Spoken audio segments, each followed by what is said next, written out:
हसन साहब, chairman PTI के साबिक प्रिंसिपल सेक्रेटरी आजम खान के तराफी बयान के मुताबिक साइफर ड्रामा था, पीटीआई सरबराह ने झूठा बयानिया बनाया। इस मामले पर क्या कहेंगे? मैंने क्या कहना है, कहने वाले जो कह रहे हैं वो, ये देखो कैरेक्टरलेस लोग हैं हम। मैं मुद्दतों से ये चंद साल हो गए इस बात को, जब मैंने कहा कि हमारा जो प्रॉब्लम है वो इक़्तिसादियात का नहीं, अखलाकियात का है। कैरेक्टरलेस लोग हैं। वो है एक बड़ा खूबसूरत इंडियन गीत पुराना है, तेरी 2 टकियाँ दी नौकरी मेरा लाखों का सावन जाए। ये 2 टके की नौकरियों के लिए पूरी कौम को, अपने वतन को दांव पे लगा देते हैं। मुझे ये नहीं समझ आती इनकी नौकरियों में ऐसा क्या है, और जब ये रिटायर होते हैं उसके बाद ये मर जाते हैं, फिर अगला जॉब ढूंढते हैं। नौकरी के दौरान ज़मीर सोया रहता है, खर्राटे लेता है, नौकरी जाते ही ये जाग उठता है और भौंकने लगता है। इज्जत नफ्स से बढ़ के होती है नौकरी, मेरी अक्ल समझ से बाहर है। देखो मुझे और कोई अच्छा, ये उस वक्त भी कोई बहुत ज़्यादा नेक नाम आदमी नहीं थे, ये मैं आपको बताऊं। 2-3 लोगों, शहजाद अकबर हो गया, ये हो गया, लोग कहते थे इसको पंजाब की ABC का नहीं पता, इस बंदे को, इसको एक ऐसी पोजीशन पे बैठा। खैर नहीं, उसको छोड़ो आप।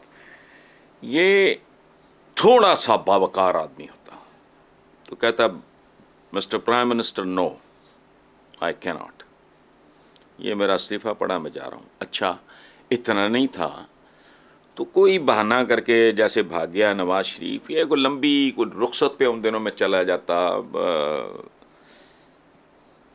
ये पता नहीं इन्होंने कब्र में लेके जाना होता है। 25, 22, 25, 23, 24, 25 करोड़ लोग एड़ियां रगड़ रहे हैं, जानवर, दे आर क्रॉलिंग। पाकिस्तानी चलता नहीं है, ये क्रॉल करता है, ये रेंगता है। ऐसे रवैयों ने हमें बर्बाद किया। समझ नहीं आती, मौत भी आनी है, रिटायरमेंट भी कभी ना कभी होनी है, तुम्हें बीमारी पड़ सकती है, तुम इसमें ऐसा क्या है? मैं सियासतदानों से लेके नौकरी में, देखो बात सुनो, मैंने जब घर छोड़ा, मैं एक छोटी सी बात जाती है, my father wanted me to become a civil servant, I refused. मैंने कहा जी मैंने नहीं करना। वजह मैंने 2-3, मैंने कहा जी एक तो कुत्तों की तरह धर रहा हूँ, जैसे सफरी सेल्समैन नहीं फिर रहा होता, आज इस शहर में कल, मैं जहाँ बैठ गया जी। दूसरा, मैं ना किसी का सबॉर्डिनेट हो सकता हूँ, ना मैं किसी का बॉस हो सकता हूँ। मैंने मेरिट पे चलना होगा तो मेरे लिए ज़िंदगी मुश्किल होगी। तो फिर क्या करोगे? मैंने कहा जी मैं लिखने पढ़ने का काम करूँगा, उसमें ना कोई नौकरी होती है, ना कोई गल, ना बात। अच्छा, पता नहीं अब जो इनका ज़मीर जागा है तो ये लड़ाई के बाद याद आने वाला मौका है, यह थप्पड़ है, अपने मुंह पर भी मारो। समझ नहीं आती इस मुल्क की, वैसे ही अब समझ नहीं आती। मैं कल परसों को देख रहा था प्रोग्राम, पता नहीं ये जिस दिन हलफ उस दिन उठाया, जिस दिन फर्द जुर्म आयद होनी थी, कितने अरब फलाने, सारा कुछ सफाई सुई हो गई। अच्छा, ये 164 के तहत तो इसहाक डार ने भी एक ज़माने में बयान दिया था, उसका भी ज़मीर जागा था, फिर सो गया, फिर जाग गया, फिर खराटे लेने लगा। ये इसी तरह की ज़मीन है, इस पर क्या तबसरा करना है? It's not worth it, it doesn't merit even a comment. रूह गंदी होती है, जबान गंदी होती है। जी आगे चलते हैं हसन साहब। इसहाक हक्कानी की एक ट्वीट पड़ी, काफ़ी शॉकिंग थी, समरी अपने अल्फाज में बयान करती हूँ। उनके मुताबिक फौरी इलेक्शन हमारे मसाइल का हल नहीं है। उन्होंने शेख मुजीबुर रहमान और सकूत ढाका का हवाला देते हुए कहा है कि अगर इलेक्शन अक्टूबर-नवंबर तक होते हैं तो एक और बांग्लादेश के इम्कानात भी पैदा हो सकते हैं। अल्लाह माफ़ करे। पहली बात तो ये है कि आपने ठीक उनका नाम नहीं प्रोनाउंस किया है, इसहाक हक्कानी। सियासतदानों में बहुत कम लोग होते हैं जो धीमे धीरे, कंपोज्ड, हम्बल, नाइस, सिविलाइज्ड हों। Ishaq Haqqani is one of those very few people. अच्छा, ये एक बहुत खौफनाक और बहुत अजीबोगरीब तरह की ऑब्जर्वेशन है, लेकिन इससे किसी सूरत भी नज़रअंदाज नहीं करना चाहिए। मैंने बाकी सब लोगों की तरह मैंने बांग्लादेश पे बहुत किताबें, सकूत ढाका पे बहुत कुछ पढ़ा है। उनमें से एक बहुत इम्पोर्टेंट किताब है शरीफुल हक दालियम वीर उत्तम, ये निशान हैदर है उनका या क्या है इस तरह। ये पाकिस्तान फौज में थे, ये शरीफ उल हक दालियम, ये फिर वहाँ चले गए मुक्ति बानी, ये वो सारा।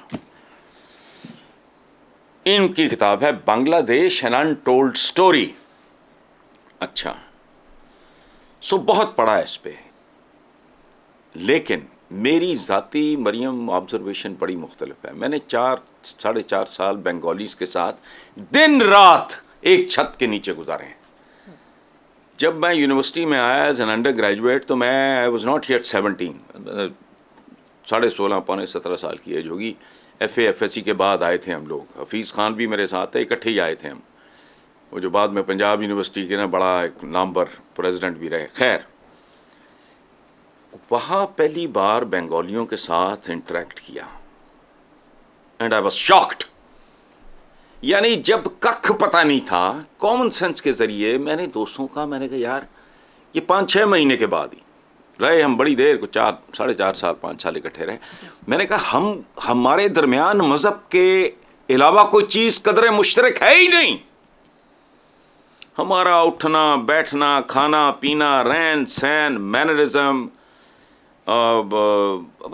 कोई शय, हमारी तरजीहात टोटली डिफरेंट, हमारा रूटीन डिफरेंट, मिजाज मुख्तलिफ। तो मैंने कहा यार इनका और हमारे दरमियान मेरे नहीं समझ आता। अच्छा, मैं एक छोटी सी 2-3 मिसालें देता हूँ ताकि लोगों को पता लगे ये डायमेंशन मेरी डिस्कवरी है, गलत हो सकती है। बाकी अपनी जगह हकायक जो हैं वो भी ठीक हैं, उनमें कुछ ठीक हैं, कुछ गलत हैं, कुछ बहुत गलत हैं, कुछ बहुत ठीक हैं। मेरा तजर्बा सुनो। हमें अच्छे तगड़े पैसे मिलते थे घर से, तो हम 22-24 तारीख के बाद भूखे नंगे होते थे, सारे कंगले नगले वेस्ट पाकिस्तान के, वो भले सराइकी बेल्ट का हो, चाहे वो उस वक्त सरहद कहते थे, सूबा सरहद से हो, जहाँ से भी हो। बंगालीज को मैंने कभी 1 रुपया किसी से उधार करते नहीं देखा, वरना हम कैफेटेरिया से कैंटीन तक उधार पे चल रहे होते थे आखिरी 5-7 दिन। सुन लो, इन एक्सट्रीमली डिसिप्लिन हम आवारा। अच्छा, शुरू में सलाम दुआ हुई, उसके बाद वो अपनी दुनिया में गुम, हम अपनी दुनिया में गुम। We had nothing in common. वो रात को जो पहनते थे सोने के लिए, वो देख के बंदा कहता था ये क्या मखलूक है। सच्ची बात है। मेरा सिर्फ एक दोस्त बना, उसका नाम था ABM फारूक, निक नाम था उसका बाबुल। वो अक्सर कहा करता था तुम साला पौन ज़ौबी, तुम लोग का यहाँ मोनोपोली है। मोनोपोली को मोनोपोली वो इसी तरह की बोलते हैं। सो डे 1 से हमारा उनका कोई कदर मुश्तरक मज़हब के अलावा थी नहीं, और मज़हब कदर मुश्तरक नहीं रही। कहने को हैं हम बरादर बरूदर, ये वो सारा नहीं होता। बनु मैया से लेके मुगलों की तारीख तक, ऑटोमन्स तक, सफ़ीस तक, सारा कुछ देख लो।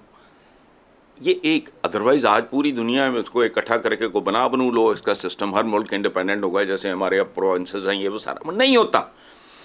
बांग्लादेश का फिर एक और डायमेंशन है, बहुत अजीबोगरीब है। ज़मीनी फासला 2023 किलोमीटर, समुद्री फासला 2537 किलोमीटर, फ़िज़ाई फासला 2208 किलोमीटर। और खुदा का खौफ करो।